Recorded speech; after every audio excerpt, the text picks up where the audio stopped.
नमस्कार. रिपब्लिकन डेच्या प्रजासत्ताक दिनाच्या तुम्हाला खूप खूप शुभेच्छा.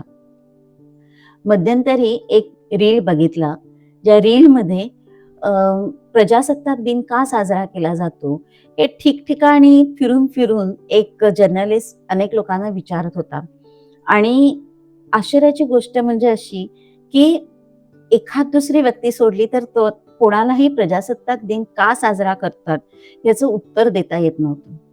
खूप आश्चर्य वाटलं. 76वा प्रजासत्ताक दिन आपण साजरा करतोय आणि आजही भारतामध्ये आपल्या देशातच असे काही लोक आहेत की ज्यांना प्रजासत्ताक दिन किंवा रिपब्लिकन डे म्हणजे काय हे माहिती नाही. विचार केला की याच विषयावर आपण बोलावं आणि त्या निमित्ताने तुम्हाला एका पुस्तकाचीही ओळख करून देता येईल मला. रिपब्लिकन डे म्हणजे प्रजासत्ताक दिन म्हणजेच जे प्रजेने निवडून दिलेले आपले रिप्रेझेंटेटिव्ह आहेत, हे रिप्रेझेंटेटिव्ह लोकशाहीमध्ये भारताचा कारभार कशा पद्धतीने चालवणार हे ह्याचं एक शास्त्रशुद्ध एक विस्तृत असं मॅन्युअल तयार केलेलं आहे. याच्यामध्ये प्रत्येक छोट्या मोठ्या गोष्टी अतिशय विस्तृतपणे मुद्देसूदरित्या मांडल्या गेलेल्या आहेत आणि त्याच्या आधारावरच आपलं भारत सरकार काम करत असतं. या मॅन्युअललाच आपण कॉन्स्टिट्यूशन असं म्हणतो, संविधान असं म्हणतो. 1947 साली आपल्याला स्वातंत्र्य मिळालं आणि त्याच्या पुढे 3 वर्ष डॉक्टर बाबासाहेब आंबेडकरांच्या नेतृत्वाखाली या कॉन्स्टिट्यूशनवरती काम केलं गेलं आणि 26 जानेवारी 1950 पासून आपलं कॉन्स्टिट्यूशन संविधान हे लागू झालं आणि भारताचा कारभार संविधानाला धरून त्याचं काम चालू झालं आणि त्याच दिवसाला प्रजासत्ताक दिन म्हणतात आणि त्यासाठीच आपण प्रजासत्ताक दिनही साजरा करत असतो. संविधानमध्ये प्रत्येक गोष्ट नमूद केलेली आहे.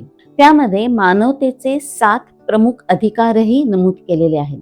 समानता, स्वातंत्र्य, शोषण विरुद्ध, धर्म स्वातंत्र्य, सांस्कृतिक, शैक्षणिक आणि घटनात्मक उपायांचा समावेश आहे. हे उपाय सर्वोच्च न्यायालयाचं संरक्षण त्याला आहे आणि माणसाने कसं जगावं किंवा कसं जगलं पाहिजे यासाठीचं हे स्वातंत्र्य आहे. स्वातंत्र्यपूर्व काळात आणि त्यानंतरही अनेक लहान मोठ्या जमाती अशा होत्या ज्यांच्यावरती खूप अत्याचार होत होता.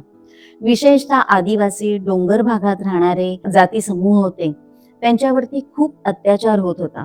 100 वर्षापासून हे लोक अत्याचार सहन करत होते. ब्रिटिश काळापासूनच अत्याचार चालू होता आणि ही जी जमात होती, आदिवासी ही जी जमात होती, हे निसर्गप्रेमी लोक, निसर्ग हाच देव मानणारे, निसर्गावर प्रेम करणारे आणि निसर्गाच्याच नियमांना धरून त्यांचं आयुष्य जगणारे अशी ही जमात होती. यांचा जंगलाच्या बाहेर काय आहे चाललेलं आहे याच्याशी फारसा संबंध कधी येत नसे आणि त्याच्यामुळेच जंगलाचा राजा आपण आदिवासींना म्हणू शकतो. जंगलाच्या जमिनी या त्यांच्या मालकीच्या होत्या आणि अतिशय निसर्ग प्रेमात राहणारी ही लोक, परंतु अज्ञान आणि पैसा नाही ह्या गोष्टींचा त्यांच्याकडे अभाव होता.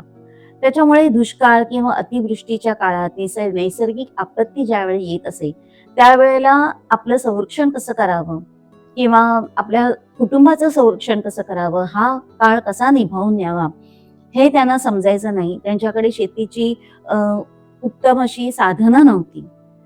त्याच्यामुळे त्यांची खूप हाल व्हायचे अशा काळामध्ये आणि ह्याच गोष्टीचा फायदा घेऊन पाणरपेशा जमातीतले लोक, उच्चभ्रू वर्गातल्या लोकांनी अतिशय क्षुल्लक किमतीमध्ये ह्या आदिवासींकडून जमिनी ताब्यात घेतल्या आणि स्वतः जमीनदार झाले.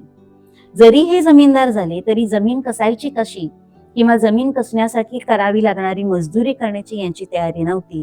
त्याच्यामुळे ज्या आदिवासींकडून त्यांनी जमिनी विकत घेतल्या त्या आदिवासींनाच त्यांनी मजदूर बनवलं आणि त्यांच्यावर अतिशय अघोरी असे अत्याचार केले गेले. एक वेळच्या जेवणाच्या बदल्यामध्ये 365 दिवस यांच्याकडून सतत काम करून घेतलं जायचं. त्यामुळे अतिशय उपासमारीने निकृष्ट असे थकलेले ही शरीर, त्याच्यातच त्यांच्या स्त्रिया, मुलीबाळी यांना संरक्षण नाही, त्यांच्यावरही अत्याचार होत होते आणि आपला आवाज उठवण्याची ताकदच हे आदिवासी हरवून बसले होते. ठाणे जिल्हा, नाशिक, डहाणू या परिसरामध्ये वारली समाज खूप मोठ्या प्रमाणावर बघायला मिळतो आणि आज वारली समाजाचं आर्ट आपण सगळीकडे जगभर प्रसिद्ध झालेली आपण बघतो.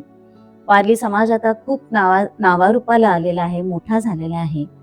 पण काही वर्षांपूर्वी स्वातंत्र्य ज्यावेळेला आपल्याला नुकतंच मिळत होतं किंवा त्यापूर्वी ह्या जमाती अतिशय हालाकीच्या अवस्थेत जगत होत्या. 1945 साली गोदावरी परुळेकर आणि शामराव परुळेकर हे कम्युनिस्ट दाम्पत्य यांचं लक्ष या जमातीकडे गेलं आणि त्यांनी यांच्यासाठी काम करायचं ठरवलं. आदिवासींना त्यांचे हक्क मिळवून देण्यासाठी प्रयत्न सुरू केले.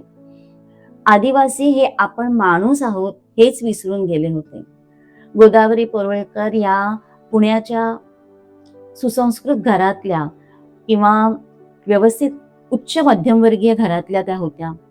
त्यांनी कधीही आदिवासी बघितला नाही किंवा त्यांची राहणीमान कसं होतं, कसे राहतात ते याची कसलीही कल्पना नसताना सुद्धा केवळ शामराव परुळेकरांच्या मार्गदर्शनाखाली आपल्याला काम करायचंय आणि ह्या लोकांमध्ये मदत करायची या दृष्टीने त्यांनी हे काम चालू केलं. आणि तिथे गेल्यानंतर मात्र ज्या वेळेला त्यांनी त्या मुलांची उघडी मुलं बघितली, अजिबात अस्थिपंजर झालेले आदिवासी लोकांचे देह बघितले, स्त्रियांवर होणारे अत्याचार बघितले, त्यावेळेला त्या आतून हल्ल्या.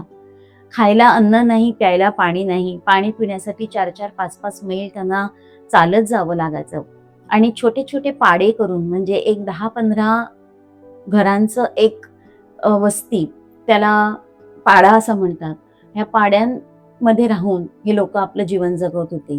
त्यांची घरही अशी काट्याकुट्यानेच बनलेली होती की सहज धक्का मारला तरी ती घरं तुटून पडतील अशा अवस्थेतली ती घरं होती. घरामध्ये कसलंही अन्नधान्य नाही, भांडी नाही, काही नाही. एकेकाळचा जमिनीचा मालक असलेला हा आदिवासी संपूर्णपणे गुलामगिरीमध्ये राहतो. आणि ह्या क्षेत्रामध्ये जाऊन गोदावरी परुळेकरांनी काम केलं.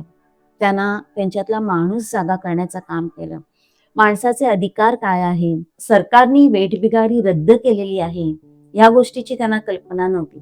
वेठबिगारी म्हणजे तुम्हाला एक वेळचं अन्न देऊन तुमच्याकडून गुलामगिरीसारखं राबवून घेणं विना मोबदला, याला मजुरी करणं, याला वेठबिगारी असं म्हणतात. आणि अशा प्रकारचं जीवन हे आदिवासी जगत होते. हे सगळं काम गोदावरी ताईंनी जे केलं ते त्यांनी त्यांच्या जेव्हा माणूस जागा होतो या आत्मचरित्रामध्ये लिहिलेलं आहे. या आत्मचरित्रामध्ये त्यांनी वेळोवेळी अनेक संदर्भासहित, पुराव्यांसहित काही गोष्टी मांडलेल्या आहेत. आणि त्यावेळची आदिवासींची परिस्थिती, वारली समाजाची परिस्थिती काय होती हे जाणलं आपण तर अतिशय आपल्याला वाचतानाही खूप धक्का बसतो की हे कशा प्रकारचं जीवन हे लोक जगत होते. आणि स्वातंत्र्य हे पारतंत्र्यातून तर आपण मुक्त झालो, पण घरातलंच म्हणजे आपल्याच देशातले जे अत्याचार त्यांच्यावर होत होते त्याच्यातून त्यांना बाहेर काढणं हे खूप मोठा हा वेगळा संघर्ष आहे. त्यावेळेला आपल्या देशामध्ये लोकशाही वरती जास्त प्रभाव असल्या कारणाने कम्युनिस्ट पद्धतीने काम करणाऱ्या लोकांनाही फार त्रास होत होता. त्यामुळे गोदावरी ताईंना सुद्धा पोलिसांच्या कचाट्यात पडावं लागलं, सैनिकांचे हल्ले सोसावे लागले, तरी त्या मागे फिरल्या नाही. 1945 साली त्यांनी ह्या कामाला सुरुवात केली आणि 1946 साली त्यांच्यावर वारली समाजात फिरायचं नाही यासाठी बंदी घालण्यात आली.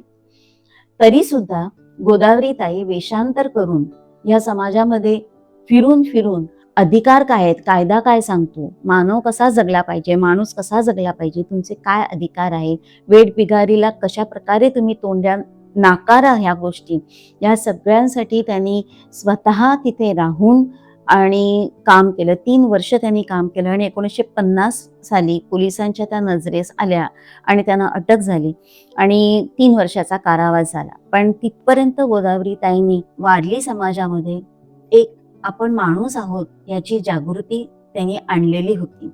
इकडच्या स्त्रियांवरती होणाऱ्या अत्याचाराला वाचा फोडण्यासाठी त्यांना शिक्षणाचं महत्व पटवून दिलं होतं आणि एक शिक्षणाची ठिणगीही तिथे पडलेली होती. जेव्हा माणूस जागा होतो हे आत्मचरित्र त्यांनी त्यांच्या शामराव परुळेकरांच्या आग्रहावरून लिहिण्यास सुरुवात केली. अर्थात परुळेकर जाईपर्यंत हे पुस्तक पूर्ण झालेलं नव्हतं. याची खंतही गोदावरी ताईंना वाटते. त्या काही लेखिका नव्हत्या तिथपर्यंत, पण स्वतःचे अनुभव त्याने या पुस्तकामध्ये अतिशय प्रभावीपणे लिहिलेले आहेत. 1970 साली हे पुस्तक मौज प्रकाशनने प्रसिद्ध केलं.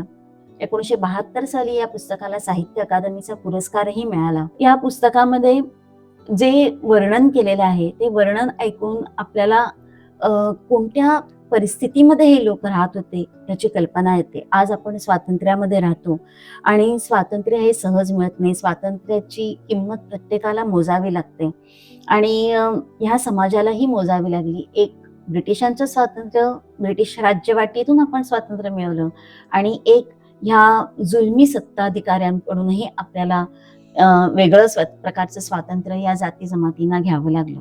1970 साली हे प्रसिद्ध झालेलं पुस्तक 2024 साली मौज प्रकाशननीच या पुस्तकाची दुसरी आवृत्ती काढली.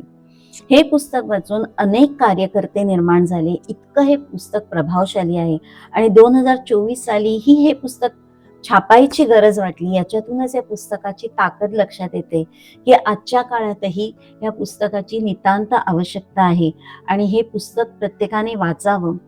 आपल्याला जर हे पुस्तक वाचलं ना तर आपल्याला आपलं जीवन खूप सुखी वाटतं की आपले प्रॉब्लेम्स, आपल्या समस्या काहीच नाहीयेत, की अशा भीषण समस्यामधून हे लोक गेलेले आहेत.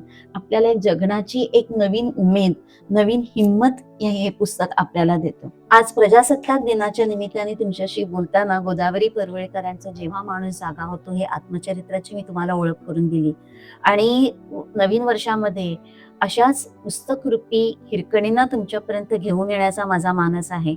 तर तुम्हाला हा माझा उपक्रम कसा वाटला हे जरूर मला कळवा. या पुस्तकाची लिंक तुम्हाला खालती दिलेली आहे.